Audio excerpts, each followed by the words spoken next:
Vamos a analizar la caravana que viene desde San Pedro Sula y que quiere llegar hasta los Estados Unidos en persecución del sueño americano. Se trata de una caravana especial porque nunca habían llegado a tal número de marchantes. Iban entrando en forma hormiga, sea pasándose por el río con algún pollero, pequeños grupos, pero en esta ocasión estamos presenciando un grupo masivo. Hoy revisaba yo periódicos y hay un periódico Reforma que habla de 5,000 gentes ya en México. Hay otro de 7. El País de España habla de 7,000 y el Heraldo de México habla de 10,000. ¿Cuál es la realidad? No lo sé, pero las colas que se ven en las fotografías, se pierde la vista en el horizonte de la cantidad de gente que está viniendo. Este es un reto muy fuerte, sobre todo para los gobiernos de México y Estados Unidos, porque en los otros gobiernos pues, los dejaron pasar y no ha habido mayor problema, ha habido colaboración. El gobierno de México tomó una decisión, que pasen los que tengan sus papeles en orden, es decir, que soliciten visa o que soliciten o que traigan la visa sacada en su país sobre el nuestro, o bien que pidan refugio y entonces los documentan. De estos hay aproximadamente 1,000, poquito más de 1,000 que han pedido refugio. Pero toda la intención de los que caminan en esta caravana es llegar a Estados Unidos. No es quedarse en México, ni como refugiados, ni como nada. Es llegar a donde pueden obtener un buen trabajo. Y esto ha complicado mucho las cosas porque el gobierno de Estados Unidos, el señor Trump, a tuitazos, está poniendo en jaque a los distintos gobiernos, primero a los centroamericanos, y luego al de México, diciendo, tú tienes que parar esto. Y aquí han reaccionado varias gentes, incluyendo al nuevo presidente electo, que ha dicho, bueno, tenemos que crear empleos aquí en México porque hay para ellos y para nosotros, hay para los dos. Y también ha dicho, yo le pedí a Trump, y con esto termino, que aporte, que invierta 30,000 millones de dólares para crear condiciones y que se pare la gente en sus países y no tenga que transitar hacia acá. Es el tema que les propongo. Hay algo muy curioso en esto. No quiero ser sospechosista, pero no está de más. La caravana le viene, pero de perlas, pintiparada a Trump. Le viene bien en este momento porque sus twitters echan la culpa de todo esto a los demócratas, a sus rivales, a los que va a tener que enfrentar en las elecciones intermedias y que ya están a la vuelta de la esquina. Entonces la visión de una caravana así que parece interminable, pongámosle 7,000. ¿Cuántos ha deportado México, centroamericanos, en los últimos años? Las cifras están a disposición prácticamente de cualquiera en la prensa de estos días. En el Universal, si mal no recuerdo, hablan de 300,000 centroamericanos deportados por México. En cualquier caso, de 2015 a la fecha ha deportado más México que Estados Unidos. Entonces México sí tiene una política de deportación, pero en este caso, en esta caravana, realmente no ha hecho nada. Ahora, la pregunta es, ¿no ha hecho nada por inepto? Que es una posibilidad siempre. Por su aspecto su aspecto humanitario. Nada más acordémonos de cómo trató cuando era gobernador del Estado de México a los de Atenco, Peña Nieto. Usó la fuerza mucho más de lo necesario. Esta vez no. Da la impresión, pero otra vez es el sospechosismo, de que se quiere dejar este evento masivo que siga adelante porque va a jugar bien en función de los intereses del presidente de Estados Unidos. No sé si fue coincidencia o si no. Yo me uno a la primera parte de tu sospechosismo, Lorenzo. Incluso han corrido rumores de que estuvo orquestada, ¿no? La parte masiva, ¿no? O sea, siempre ha habido, pero esta parte masiva a 2 semanas y media de la elección, en donde además los demócratas todavía van arriba por más de 7 puntos, y esto le permitiría a Trump decir, oigan, yo soy el único que puede resguardar el interés nacional de los Estados Unidos, ¿no? Entonces, hasta ahí me encuentro en el sospechosismo. Ahora, no creo que el gobierno de México esté jugando el juego de que haya más republicanos o que los republicanos ganen la Casa Blanca, y no lo creo simplemente porque el embate que ha recibido el propio gobierno de Peña Nieto pues no ha sido el más benéfico, ¿no? Vaya, ya incluso habló mejor del presidente electo Andrés Manuel López Obrador que del presidente Peña Nieto. Entonces, tu primer sospechosismo lo compro, el segundo me cuesta más trabajo, y además porque creo que inicialmente también no reaccionó lo bien que debió haber reaccionado el gobierno de México, o sea, Enrique Peña Nieto, ¿no? Lo de las Fuerzas Armadas, el gas lacrimógeno, etcétera, creo que de inmediato corrigió en el sentido correcto. Pero ahora nos enfrentamos a lo que se enfrentan muchos países europeos y a lo que nos enfrentamos nosotros con la expulsión de mano de obra de México hacia Estados Unidos.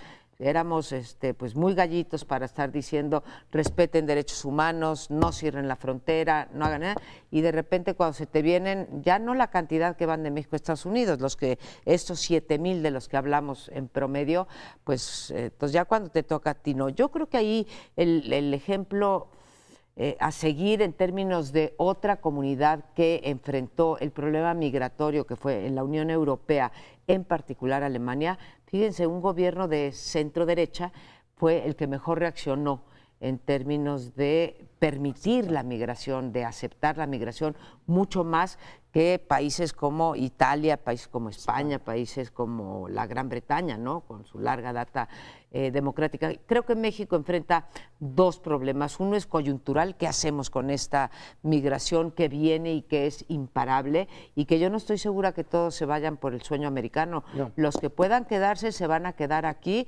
porque finalmente el sueño mexicano frente a Honduras sí es un sueño, frente a lo que están viviendo los hondureños. Entonces ese es el coyuntural, pero el otro es formular una política migratoria para la región, porque hoy son los hondureños, pero estamos hablando de muchos otros países centroamericanos que ya exploraron, por ejemplo, Brasil, y también fueron muy maltratados. Y en ese sentido yo veo bien esta propuesta, sé que es muy fácil decirla desde cuando todavía no eres presidente, ¿no? Pero yo estoy de acuerdo que la única solución ahí es la inversión en la región de Centroamérica. Le conviene a Estados Unidos, le conviene a México y le conviene desde luego a los países centroamericanos. Como lo hemos dicho en este programa para el caso de Estados Unidos, a Estados Unidos le convendría invertir en México para frenar esa migración.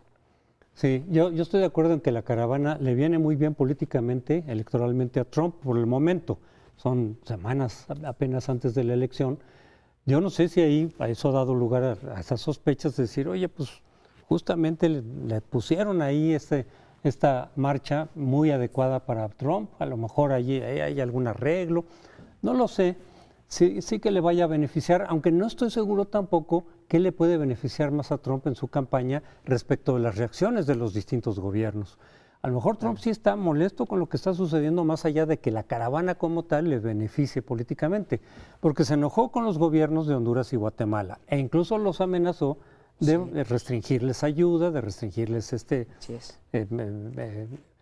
créditos, etcétera, lo cual sería contraproducente si precisamente todas esas personas están saliendo en parte por razones económicas, no solo, pero en parte por razones económicas, pues es justamente la contrapropuesta o una reacción contraria a lo que está proponiendo López Obrador. Es decir, no, pues lo que hace falta es más inversión para que haya más empleos y no tengan necesidad de salir. Entonces Trump dice, no, yo los voy a castigar porque ustedes no hacen nada para parar esa ola migratoria. Y tampoco le gustó mucho, a final de cuentas, lo que pasó en México. Sí, se intentó parar, no pudieron, se fueron por otros lados y ahora ya, pues ya la policía y el ejército difícilmente creo que se vayan a meter para tratar de regresarlos o deportarlos en esta circunstancia. Y entonces Trump dijo, no sirven, no sirve el ejército y la policía, o sea, molesto, enojado. Pero además decir, nosotros sí se va a servir. A las nuestras sí va a servir, no los vamos a dejar pasar. Y ahí la pregunta es, aunque muchos de los que vienen en la caravana dicen, no, nuestro destino es Estados Unidos. Porque también hay, aunque dices México sería paraíso en comparación con ellos, hay muchos testimonios de los propios hondureños y dicen, oye, no, México no nos da confianza, ¿eh? Nos han maltratado tanto en otras ocasiones, tanto por el narcotráfico como policías, en fin, nos extorsionan, preferimos irnos a Estados Unidos. Muchos lo han dicho, dicen, no, nuestro destino es Estados Unidos, aquí lo único que estamos pidiendo es que nos permitan el paso, que no nos maltraten, que nos ayuden si se puede, pero es Estados Unidos. Ahora, la cosa es efectivamente si el bloqueo norteamericano es más eficaz que lo que vimos el fin de semana, pues muchos a lo mejor no les queda más remedio que quedarse aquí. Bueno, yo creo que hay elementos para apoyar la primera parte de tu hipótesis y hay elementos para para no apoyar la segunda. Es decir, porque está muy confusa la cosa. Ciertamente sería posible que el gobierno norteamericano les hubiera dicho a los gobiernos de Honduras y de Guatemala, ustedes los dejan pasar, yo les voy a hacer un regañito, pero es parte del show.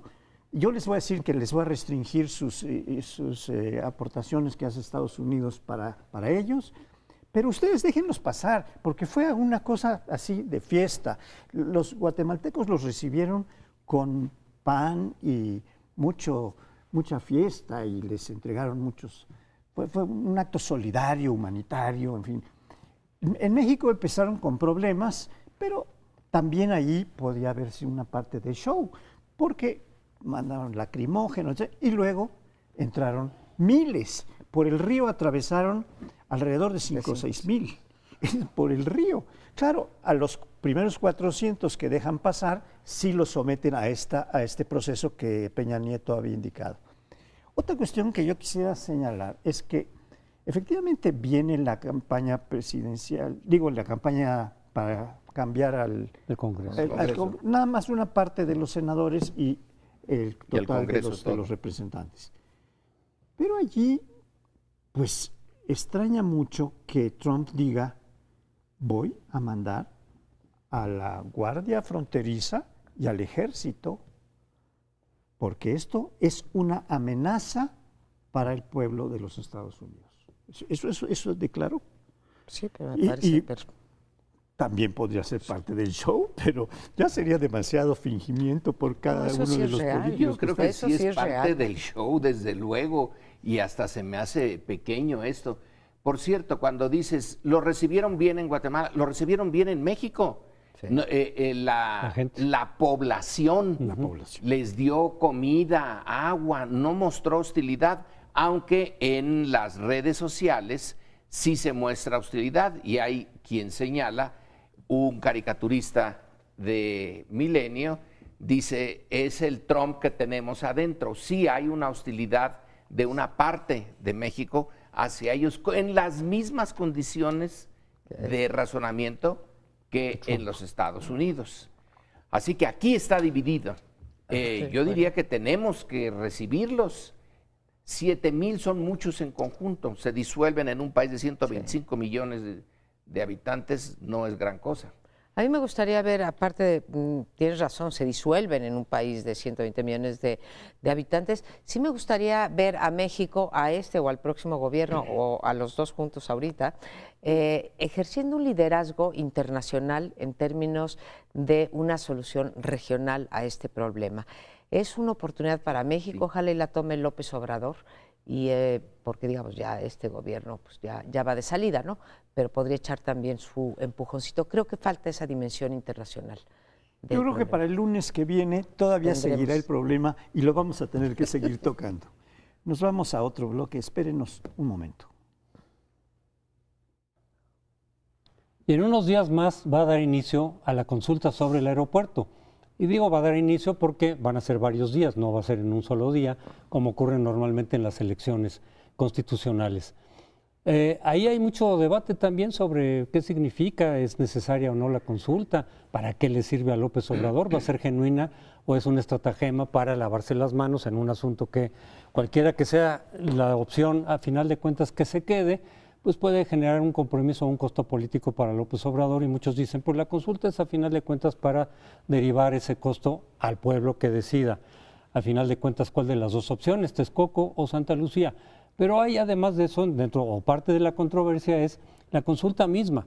La consulta no tiene las condiciones de un plebiscito que tendría que tenerlo, no solo en México en el artículo 35 constitucional que ya está previsto, sino en general los plebiscitos que se hacen en otras democracias, pues tienen ciertos controles. Es decir, si la gente va a tomar una decisión trascendental, como ocurre con estos ejercicios plebiscitarios y demás, pues tienen que haber ciertas condiciones de quién maneja la consulta, qué garantías hay, que se tenga que abrir, digamos, a todos los ciudadanos que quieran participar, que haya un porcentaje de participación para que pueda ser vinculante cualquiera que sea el resultado. Y aquí no se cumplen esas condiciones. Para empezar, dicen que va a tener no solamente 538 municipios de los 2000 y pico que hay. Entonces está restringido, aunque son los municipios más poblados. Pero el otro punto es solamente de 1 millón a 1,5 millones de boletas de un universo de 90 millones, que somos casi los ciudadanos, ¿no? Que podríamos en principio votar porque se nos está otorgando ese derecho para este tema. Entonces, si algunas encuestas sugieren que el 50% sí quiere participar, alrededor, 50, 46, sí queremos participar en esto, independientemente de que sea en favor de Texcoco, de Santa Lucía, queremos participar, nos gusta el ejercicio. Pues si nada más, sí se van a acabar las boletas muy pronto y quedarán solamente un 1 a 2% de quienes participen, pues 2% frente al 40% que, por ejemplo, exige la Constitución de participación para que sea vinculante la decisión, pues no es muy representativo. A ver, no es representativo, desde luego. A mí me parece una farsa esto de la consulta, porque no tiene, yo no digo que sea ilegal, como ha dicho, por ejemplo, el Consejo Coordinador Empresarial. Tú tienes como gobernante, o como Lorenzo, en fin, si tú quieres hacer una consulta, la haces. Entonces, no es ilegal, pero no es una consulta como la que marca la Constitución, en donde están estos candados que van desde si es constitucional lo que se está preguntando, tiene que pasar por la Suprema Corte, hasta una serie de cuestiones procedimentales, ¿no? De que tiene que entrar el INE, de si es representativa, en fin, ¿no? No se vale, va a haber va a haber un número de casillas, vaya, muy por debajo de las casillas que hay en una elección, que son 153,000 hubo en la, 2000. Y aquí va a haber pues, 2,000 casillas, o sea, no, 1,500 casillas, o sea, no hay 1,504 casillas, lo que es más, no tiene nada que ver. Yo no creo que se vayan a acabar las boletas, José Antonio, pues porque todas las encuestas dicen que máximo 3 de cada 10 están interesados, ya no digas que van a salir a votar, están interesados en el asunto del aeropuerto. No es una cosa que haya concitado tampoco la de esa. Abona a la tesis de que quiere evadir el costo Andrés Manuel López Obrador de una decisión o de una promesa de campaña, el hecho de que nada más está haciendo consulta para el aeropuerto. Cuando se le preguntó del Tren Maya, que es una obra pues, muy importante, no voy a decir tan importante como el aeropuerto, pero pues muy cercana, a lo mejor para muchos mexicanos es más importante, esa no la va a poner a consulta. ¿Por qué? Porque no fue una cosa en la que se haya comprometido y ahora haya que evadir el costo. En ese sentido te compro la tesis. A mí lo que me preocupa sí es la manipulación por todas partes, ¿no? No ha habido, como se dijo, como debería de ser, una información dirigida al ciudadano para que podamos optar. Yo creo que la mayoría, incluso los que estamos en esta mesa, difícilmente podríamos hacer un análisis sólido, técnico, científico de dónde sería mejor el aeropuerto, costos, etcétera. El folleto que tiene Morena en su página es totalmente sesgado. A mí las preguntas no me parecen particularmente sesgadas, pero ¿qué va a venir atrás de la boleta? ¿Sí? Porque si atrás viene una cosa totalmente sesgada y la leemos los ciudadanos, pues a ver qué va a pasar. Entonces, me parece una vacilada y me parece además peligroso como un ejemplo a seguir de la forma que puede tomar, digamos, el ejercicio de gobierno, ¿no? Bueno, para empezar, no es vinculante, porque no lo hace el gobierno. La hace un personaje que sí es ahora presidente electo, pero formalmente sigue siendo un ciudadano. La pagan los legisladores de su partido, o sea, no saca no toma ningún dinero de una partida pública. Las preguntas, como dice María Amparo, son bastante claras. Son casi el sí o no. Sí. Ahora, el aeropuerto es la gran obra que quiso hacer Fox y no pudo. Se le vino abajo. Luego la saca Peña Nieto, desde luego que sin consulta, y en una zona, en cualquier zona hubiera sido problemática. Si lo hacen en un cerro, pero no se puede hacer en un cerro el aeropuerto. Entonces tiene que ser en una zona que ya está más o menos planita y con población alrededor. Es el aeropuerto en Japón o el aeropuerto... Bueno, en China no son porque ahí simplemente lo sacan no hacen y ya consulta. No hacen consulta. No, pero aquí Peña Nieto se la deja ¿a qué? ¿Al 30%? No sabemos al 20% bien. en realidad, Al 20%. ¿No? Hay la sospecha de la corrupción y hay molestia histórica de los que están alrededor. Bueno, vamos a ver. Si la consulta como salga, que no es vinculante, él puede decir, ¿Sí o se no? consultó esto y yo me voy por otro lado, pero en fin, sería un poco absurdo.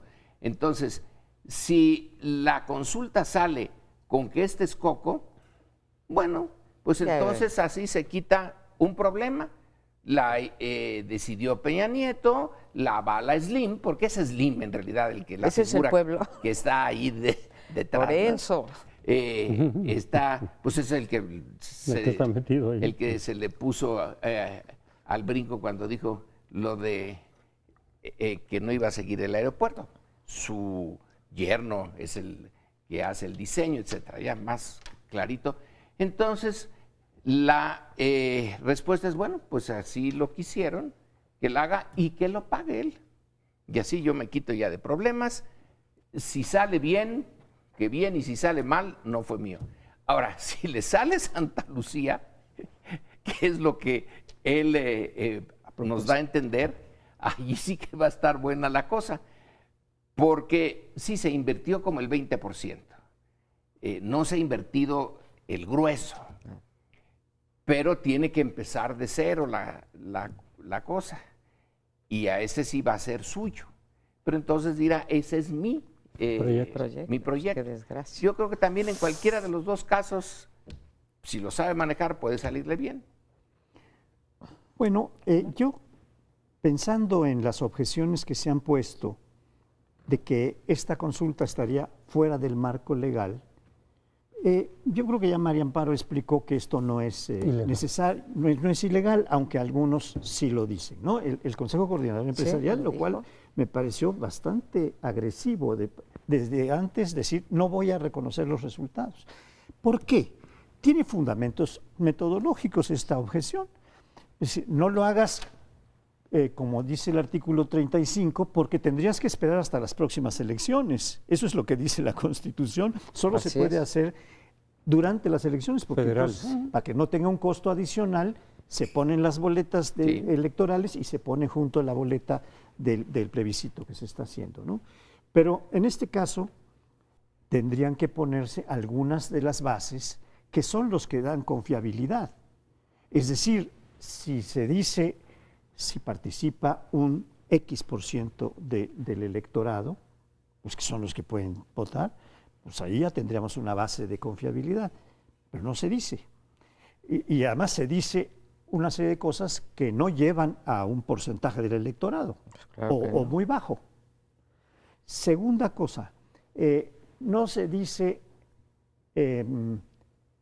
cuántos tendrían que participar para que esto sea vinculante, porque López Obrador ha sido muy claro en esto, dijo, yo sé que no es vinculante legalmente, pero es vinculante para mí. Pero yo lo ofrezco. Es decir, políticamente, si la encuesta dice una cosa, ahí contradiciendo un poco a Lorenzo, dice, si la encuesta dice A y López Obrador se va por B ya siendo presidente, pues va a quedar políticamente muy mal, porque él había dicho, esto para mí es obligatorio, es vinculante, para mí. Pues sí, pero entonces no podría mundo hacer posible. una cosa distinta de lo que diga su encuesta, como sea. Esto es algo que a mí me parece que es necesario. Pero no tiene, tener perdón, claro. José Antonio, pero no tiene por qué ser distinta su decisión a la consulta. No, por eso. Si la consulta la va a manejar él, sí, con la gente de Morena la va a pagar él va a ver la encuesta, él va a ver los resultados. La encuesta va a salir, pues, lo que él quiera, se supone. Bueno, eso dicen muchos, otros dicen la va a dejar y va a asumir, de cualquier manera estará difiriendo esa decisión en los ciudadanos. Hay muchas interpretaciones sobre qué está pasando y qué puede pasar. Pero lo que diría es, efectivamente no es vinculante porque no tiene fundamento legal, no tiene marco legal. No es ilegal, pero no tiene el marco constitucional. Pero él políticamente dice, yo me comprometo. Entonces, para efectos prácticos sería vinculante, aunque no tuviera una obligación legal de ello. Y por otro lado, lo que dice son 3 de cada 10 los que han dicho que van a que quieren participar. Algunas encuestas le ponen más, pero 3 de cada 10 son cerca de 25 millones de todas Serían Pues maneras. Muchísimos. Frente a 2 millones máximo que tienes habría de razón. boletas, pues quién sabe qué vaya a pasar. Pero el caso es que si efectivamente esa gente que quiere participar va y ya se acabaron las boletas, pues es como si el derecho de participar, pues ya te quedaste fuera de la jugada, ¿no? Independientemente de cuál fuera la opción que ellos tuvieran. Y algo más sobre la representación de los municipios. En algunos estados están representados todos los municipios, por ejemplo, la Ciudad de México, lo cual es más o menos normal. Pero varios estados tienen menos del 1% o cerca del 1% de representación, que son, quizá no, probablemente no casualmente, los que en donde López Obrador tenía menor votación. Donde la votación de López Obrador era muy baja, ellos tienen 1%. Y Tabasco está representado al 100%, donde López Obrador ganó con el 80%. Entonces, de alguna forma, la muestra está sesgada en favor de obradoristas, que en su mayoría, creo yo, también por lo que han dicho en encuestas y demás, están en favor de Santa Lucía, porque esa es la opción de López Obrador. Entonces, todo eso metodológicamente sí arroja un resultado que dice, oye, esto no tendría que tener el efecto de plebiscito. Ya sé que no lo es, pero va a tener el efecto de plebiscito porque así lo decide López Obrador. Creo que ahí es donde está la principal crítica que se hace. Hay un dato importante que complementa lo que dices y es cuando le preguntan a la gente, ¿por qué vas a votar por Santa Lucía? Porque Andrés Manuel quiere. Lo dice. O sea, porque Andrés Manuel lo dice, ¿sí? Es los votantes de Morena y en efecto están sobre representados en estos 400 municipios. Sería un respaldo político a lo que López Obrador, que ya dijo, sigue Santa Lucía, si es la que me gusta, bueno, pues se le dan el apoyo político. Pero nos vamos al siguiente segmento. Y a menos de 2 meses de que López Obrador asuma como presidente electo, estamos cumpliendo lo que yo llamaría un ritual sexenal, que es la reforma a la Ley Orgánica de la Administración Pública Federal. Suena como muy técnico, no lo es la forma en que se organizan las oficinas de gobierno, las secretarías, los órganos descentralizados, en fin, lo que norma los procesos y la forma de organización del gobierno federal, y cada año prácticamente, cada sexenio prácticamente, pues hay cambios, si se le da más Hacienda o menos, si se le asigna más presupuesto a una, facultades, etcétera, ¿no? Y bueno, y ya mandó el presidente electo López Obrador, pues ya mandó su ley orgánica, de hecho ya fue aprobada en la Cámara de Diputados la semana pasada, y creo que junto con el presupuesto, desde luego el presupuesto es más importante, pero son las dos iniciativas que te revelan cuál es el sentir, cuál es la intención y la concepción de gobierno que tiene un presidente, ¿sí? El presupuesto, por obvias razones, pues, política concentrada, a quién le voy a dar más, cosas para combatir la pobreza, para hacer la inversión, a qué estado le doy más, etcétera, y la otra es cómo voy a organizar el gobierno. Una primera lectura de esta ley sí te indica un cambio fuerte en el poder que se le va a otorgar a las secretarías. Quiero mencionar 2. Una, que la Secretaría de Gobernación, hoy muy poderosa porque tiene la seguridad dentro de sus facultades, pues se ve muy mermada, y se ve muy mermada por 2 cosas. Uno, la seguridad, y otra, protección civil. También la función de protección civil se va a seguridad y ahí el ejército pues tampoco le ha gustado que pues, lo pongan bajo un orden finalmente pues de quien va a dirigir la policía, en este caso sería Durazo. El otro cambio muy fuerte es el de Hacienda. Hacienda va a tener un poder enorme. ¿Por qué? Porque va a concentrar eso que llamamos oficialías mayores, que son los señores o señoras que manejan los dineros en las secretarías de Estado, se van a llamar ahora unidades administrativas, y Hacienda concentra todo el control sobre lo que gasta cada secretaría. Va a haber un oficial mayor ahí sí que controle a todas las unidades administrativas. Y adicionalmente, que me parece también muy importante el cambio, los programas sociales no se quedan en Sedesol. Se quedan, ellos hacen la política social, evalúan la política social, que eso de ser juez y parte también me parece de dudosa eficacia y legitimidad y transparencia, pero los dineros, ¿sí?, de los programas sociales se llevan también para Hacienda, van a estar bajo uno de los subsecretarios. Entonces ahí creo que hay 3 cambios fundamentales que sí te dicen del poder concentrador que sí, yo se va a manejar. Quisiera hacer un pequeño matiz. A María Amparo, decías que la ley orgánica del Poder Judicial, de la ley orgánica de la Administración Pública Federal, toca toda la organización del gobierno, incluyendo los organismos descentralizados, Pemex, etc. No, esto no es así. Nada más es la organización de la Administración Pública centralizada. La descentralizada tiene otra ley que se llama de control de los organismos descentralizados. Pero es un pequeño matiz. Yo creo que hay otras cosas que se plantean y que tú no tocaste. En el establecimiento de la nueva secretaría, que no está nueva porque en tiempos de Fox se había establecido, se le está dando a los famosos superdelegados una serie de funciones que quedan un tanto más acotadas de lo que se había pensado en un principio, pero sí está confirmando la idea de tener delegados que se encargan de supervisar, sobre todo en materia de programas sociales, va a tener alguna otra cosa, pero eso es lo sustantivo, para que no se utilicen estos en términos electorales, etcétera, ¿no? Bien, ese es un asunto que está dentro de las modificaciones que se está haciendo, porque sí es una creación nueva y para algunos representa una cierta centralización, porque estando en la ley orgánica de la Administración Pública que solo trata cuestiones de descentralización, de la administración descentralizada, ahí puede haber algún jaloneo a los gobernadores que no se quiere favorecer o que se quiere con simplemente retrasos en el cumplimiento de los envíos que se hacen mensualmente, por cierto.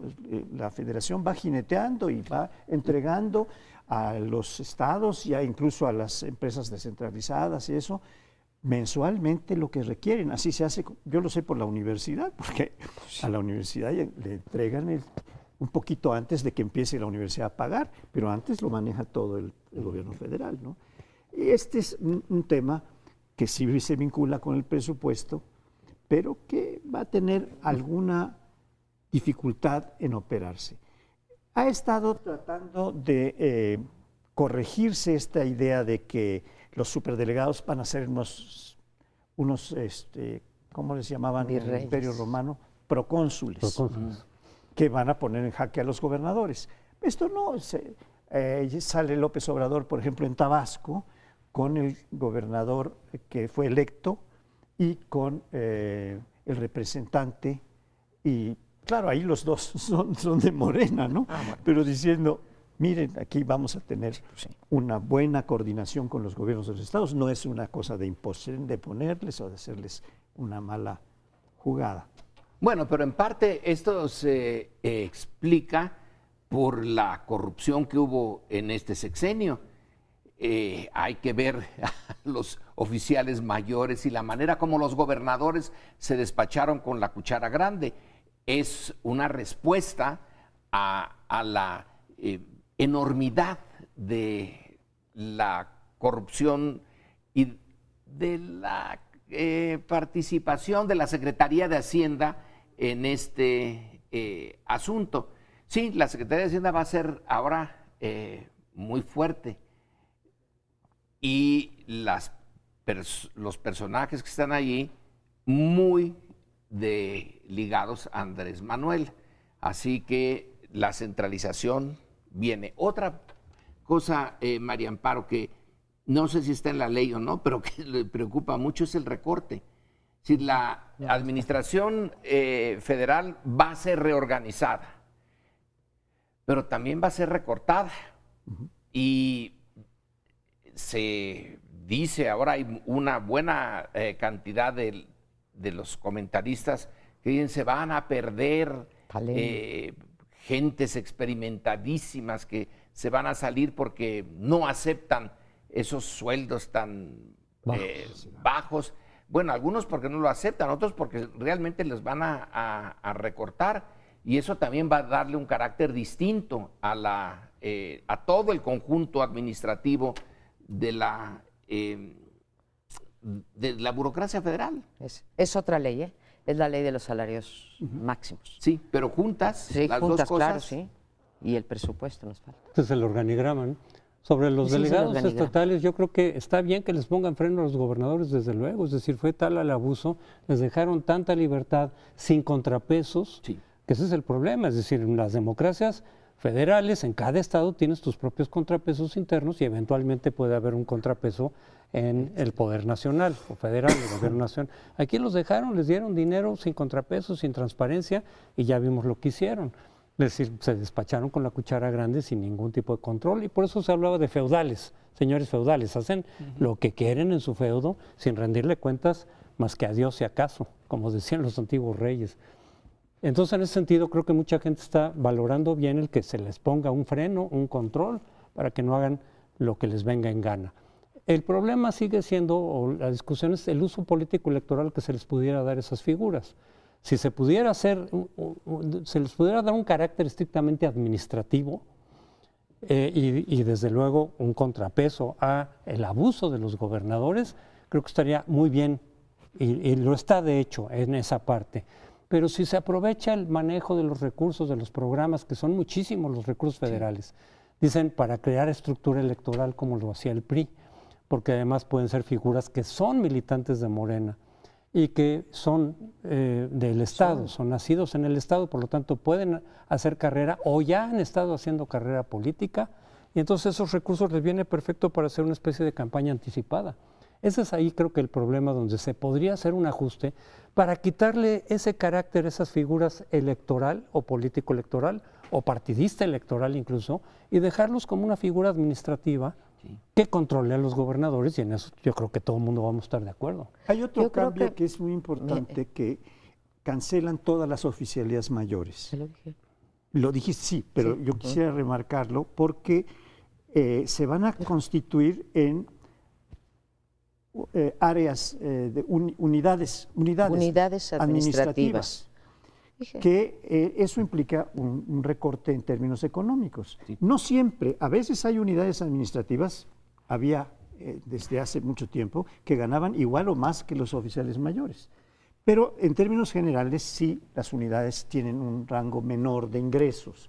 Ahí ya hay una parte que es para facilitar el recorte. Y hay otro cambio más que también es cuestionable de acuerdo a los expertos en seguridad.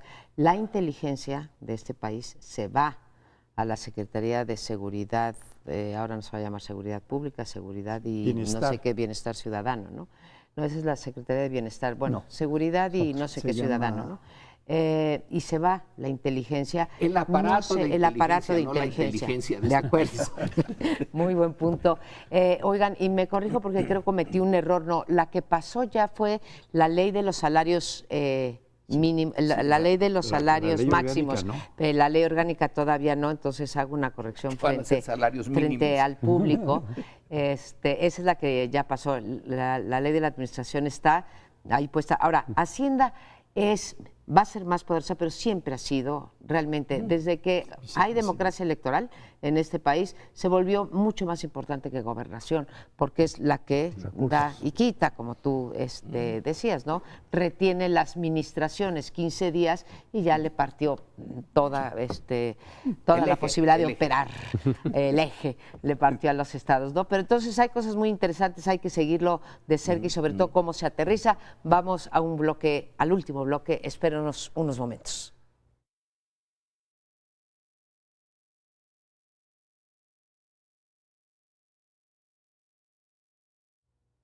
Bueno, pues ahora para terminar el bloque nos vamos a Chihuahua y a Los Pinos. Vamos a hacer esa conexión directa. Como ustedes saben, hay un conflicto entre el gobernador Corral y el gobierno federal en su conjunto, porque en Chihuahua se detectó y se denunció y se actuó en relación a estos dinerillos misteriosos que facilitaba el gobierno federal, iban a dar al gobierno estatal, de ahí a unas empresas y de esas empresas a otras empresas, y luego desaparecían y parece ser que iban a dar al PRI. Eso es lo que se está investigando. Ya se procedió al escalón más bajo y más evidente, el señor Gutiérrez, ¿no es? Alejandro. Y Alejandro Gutiérrez. Bueno, pero esto puede escalar. Entonces, el 11:45, a punto de salir, el presidente, vía su abogado, presenta una controversia constitucional que no se había presentado nunca en el caso mexicano, y que traducida al lenguaje llano es una especie de amparo. Ustedes en ese estado o en cualquier otro estado no pueden meterse con los funcionarios federales. ¿Cuál es el funcionario federal más importante? Bueno, pues entonces ahí está el posible tema central de esto, que ya al 11:45.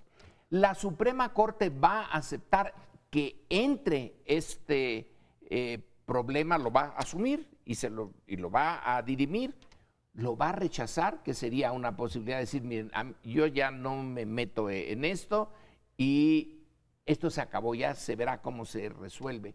En caso de que lo acepte, le dará velocidad, tendrá una resolución, será positiva para Peña Nieto. ¿Cuál es el costo para la Suprema Corte si hace eso? Hay otra posibilidad, Lorenzo, que la Corte diga que pues necesita pensarlo y estudiarlo a fondo y que pasen pues no el mes y medio que falta para que tome posesión, ya menos, sino 2 o 3 meses, en donde diga, bueno, pues este asunto no entra dentro de mis competencias, cualquier cosa que pueda fundamentar. ¿Por qué?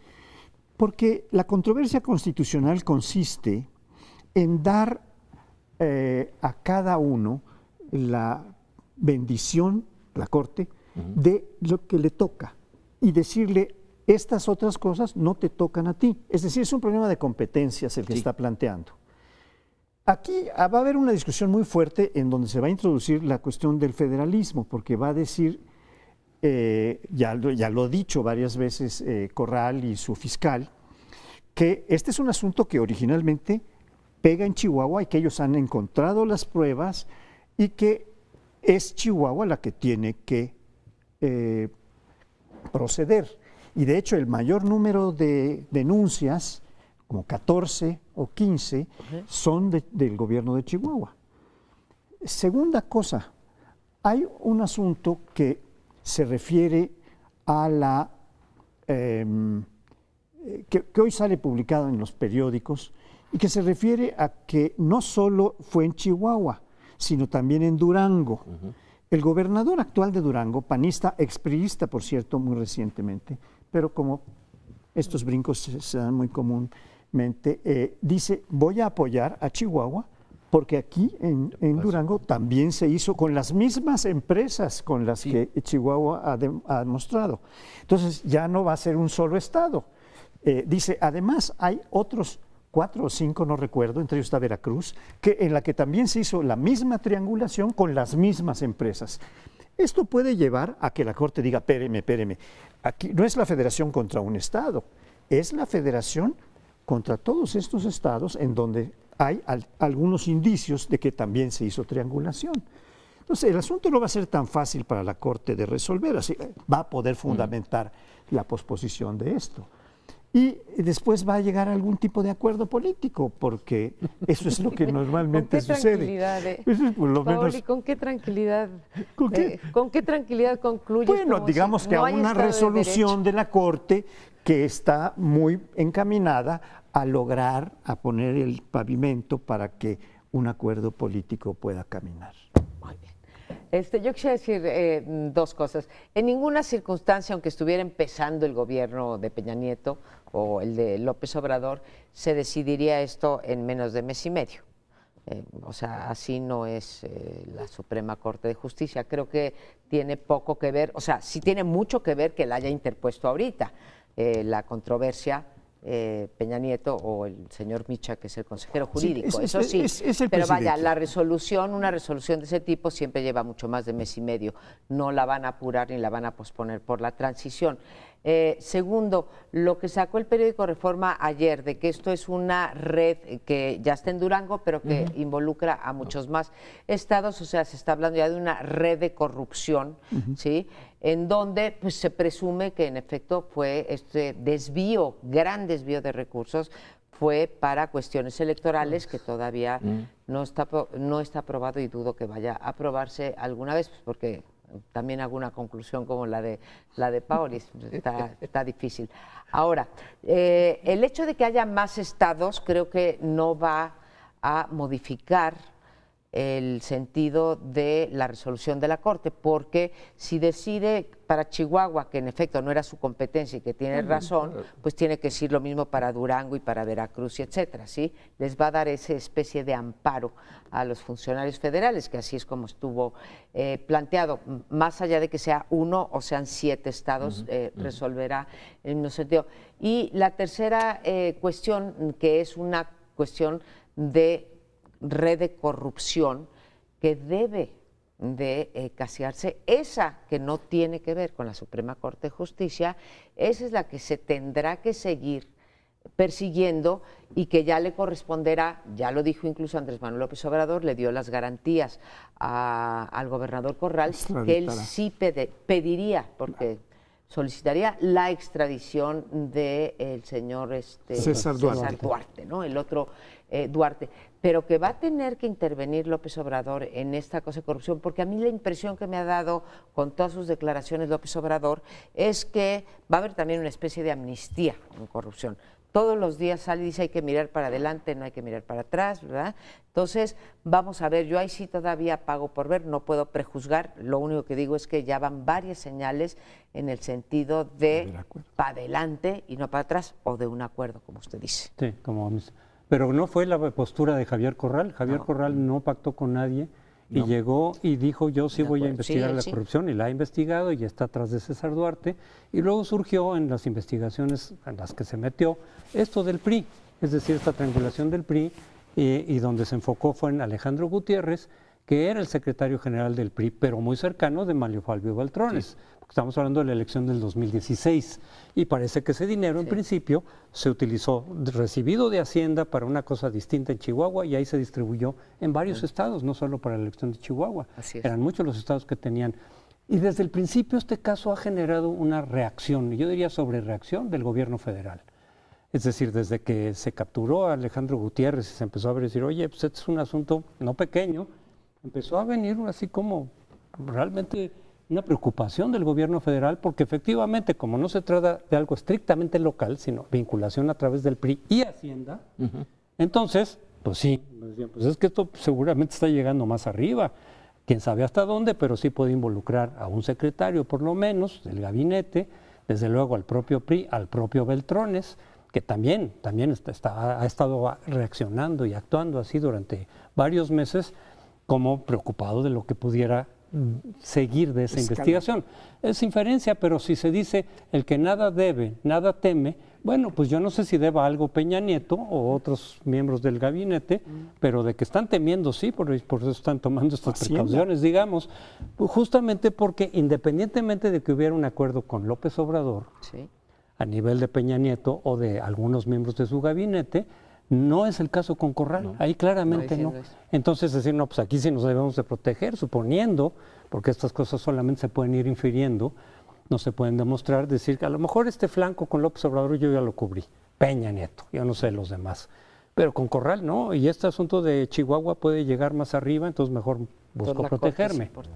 Bueno, ya nos tenemos que ir, pero es un signo de que hay más, esto va más allá de un cambio de gobierno, de un cambio sexenal. Nunca antes un presidente había tenido que acudir a este tipo de protección. Y es que cuando cambia ya el régimen, bueno, no se puede asegurar nada. Puede llegar también a tener efectos hasta este momento que nunca había habido y que es unos altos funcionarios ante el juez. Bueno, nos vamos. Nos despedimos y la semana entrante nos volvemos a ver en este canal.